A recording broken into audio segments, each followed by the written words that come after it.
Okay, guys, so now I'm going to show you some language activities. I've got a variety of things here um, that can all be adjusted to the complexity or whatever goals you're working on. Okay, so let's see. The first thing I have is this game called Zingo. Okay, love Zingo. You can usually find it. I think you can find them at Lakeshore. I've seen them at Target or Toys R Us. I'm sure you can get it on Amazon. Like, who doesn't shop on Amazon, right? So it's another one that is worth investing in over time. They have Zingo for math, and they have sight word Zingo. So it's a bingo game, and it comes with a set of cards. And let me show you Zingo here. Here's what it looks like. Um, and it has a whole bunch of cards with it, so you can play in groups, okay, or you can play with yourself. Sometimes I find that I just have to teach the kids how to play to begin with, and we might not play it the same way every time, but so it just has some common words on here. Nothing too big. I actually usually change T-Rex to Dino, so that they could work on the word dino. But here it is. So actually I got it backwards. Okay. So they move this little thing back and forth. Boom. Okay. And then they can come up with a word bug, and then they can match it, or foot. And we have a foot. So I use this in a variety of ways. Okay. So depending on what the child's working on, they might just need to say one word and naming it, a vocabulary lesson. But I typically work on it for social skills. So we have to take turns, okay? So the kid really wants to push it, but they did it last time, and now it's your turn. So they have to think about it and wait their turn. So we could do a little my turn. Wait, it's my turn to do it. And then I also like it to ask questions, okay? So and work on verbs like have and has. Like I can say I don't have a foot, and then I might then teach the question that they have to say, do you have a foot? So if it's not on my sheet, it might be on theirs. And so we're working on making a statement with those helping verbs, have or has. I don't have. Do you have?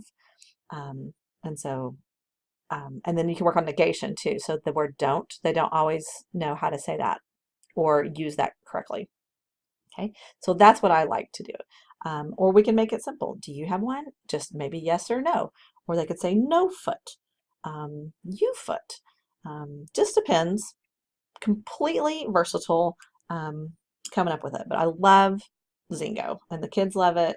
And again, they have to take a turn. They can't just go every time. There's some rules there. Okay. Play-Doh. Love Play-Doh. Um, your kids will love Play-Doh. It's really cheap. You can make Play-Doh if you want to. It's kind of fun. We do that every once in a while at the clinic, and you can make things like Kool-Aid Play-Doh. So you get some Kool-Aid, and then it smells, and it turns your Play-Doh the color of the Kool-Aid. But I like Play-Doh because as a parent, we don't usually let our kids play with Play-Doh at home, right? It's messy, it gets in your carpet, and we don't get it out very much unless you're really one of those cool parents. So this is one thing that they can play with at therapy that they don't get to play with at home, and it's novel every time. They just love it, okay? But so for my littles, they like the Play-Doh, but they usually can't get the, the lid open. So there's a request right there. They have to ask, open, if they don't even have that word. Or maybe help me, working on those. And then if they're a little bit older, can you open? Help me open. You can make it as long as you want. So they get to open it, dig it out, play with it. You can have all the toys. They can request the toys. Love Play-Doh. Okay. This is a car launcher. All right. By Hot Wheels. So again, if you see this at a garage sale, because I haven't seen them at the stores, snatch it up, okay? But anything that will shoot something out is great. Okay, so they have to, we have to put a car in, so we can work on open. Again, I work on open a lot. I don't know if you guys can tell that. Okay, put in car, Push it down. Whoops, it's not supposed to come out yet.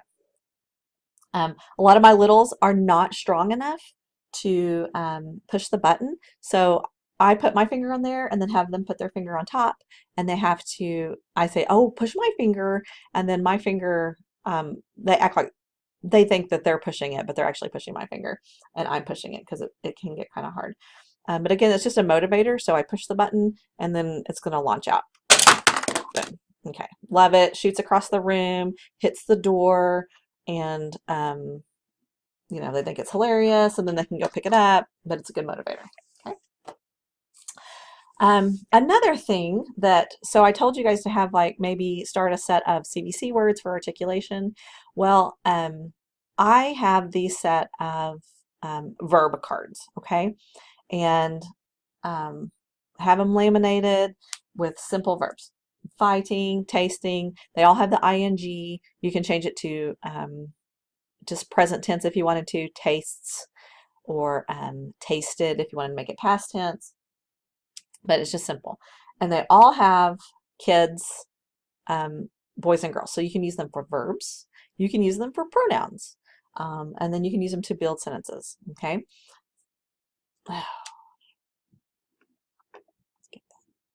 Hopefully that's, hang on just a second. Okay.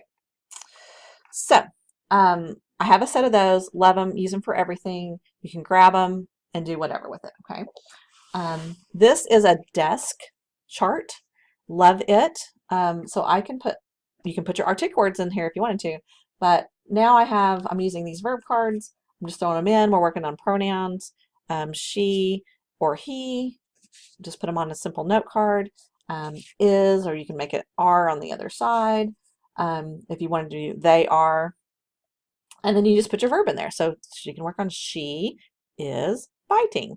Okay, so or if you wanted to make it simple, the girl or girl is biting, and then they have it laid out. So I love the pocket chart, and this one just goes on the desk, so you can move it around. The back of it has a big thing, so I can just put my extra cards in there. Nice to have. Okay.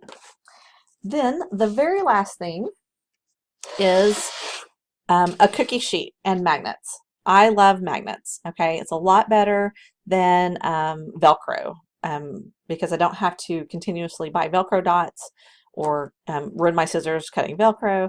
So I have found magnets to be great, and magnets come in all kinds of stuff. But I found these 60 object magnet things, and it just has common things in there, like here's a house. Okay, so you could, you know, maybe they just have to name some vocabulary, or you're working on increasing length of utterance, so they have to say it's a house, or I want house, or give me house, or anything, and then they can put it on your cookie sheet, and they think that's fun, and then the cookie sheet is upside down. You can build it. You can buy those magnet strips. I'll put you back up here. You can buy those magnet strips that have a sticky on the back of it, and then you can put it on any card or picture, and that's really nice. The fun thing, so if you have a room when you're out and about, and you can do this, at our clinic we even screwed a oil drip pan to the wall. Literally went out and spent $10 on a great big pan. You go to the Walmart automotive section, it's what they put underneath. It's just like a huge giant cookie sheet. I had my husband anchor it to the wall, and so now we have a magnet board on the wall for $10, and it's great. And you can write on it with a dry erase. You can put the magnets on it and throw it up. So that's a great tip if you're in a room that you can anchor something to. It's a really great, I don't know, what am I trying to say? You know what I'm saying. Tool to have in your therapy. So, okay, so that's my 10-minute language tips for the day.